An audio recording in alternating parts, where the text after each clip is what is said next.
আজিৰ ভিডিঅ'টোত ক'বলৈ ওলাইছোঁ অমৰা টেঙাৰ আঞ্জাটো সহজ পদ্ধতিত কেনেকৈ বনাব পাৰি।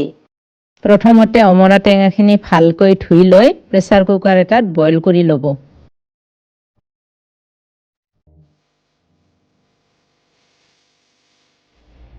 আৰু এতিয়া অকণমান আদা নহৰু কেঁচা পিঁয়াজ মচুৰ দাইলৰ লগত একেলগে মিক্সিত মিশ্ৰণ বনাই ল'ব।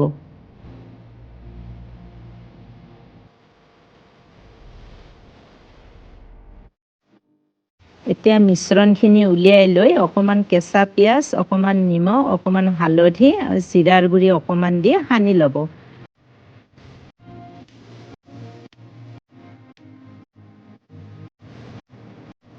এতিয়া মিশ্ৰণখিনিত অকণমান বেচন দি মিহলাই ল'ব।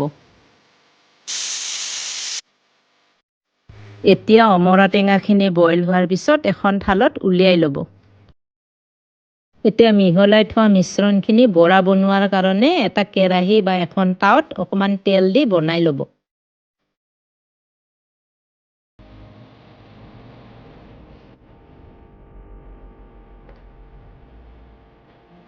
বৰাখিনি ৰঙচুৱা হোৱাৰ লগে লগে থাল এখনত নমাই ল'ব। এতিয়া কেৰাহী এটা উঠাই অকণমান তেল, তেজপাত, শুকান জলকীয়া আৰু গোটা জিৰা অকণমান দি দিব। এতিয়া অমৰাখিনিত অকণমান নিমখ, অকণমান হালধি দি অকণমান লৰাই পানী দিব আৰু কিছু সময় উতলোৱাৰ পিছত বৰাখিনি দি দিব।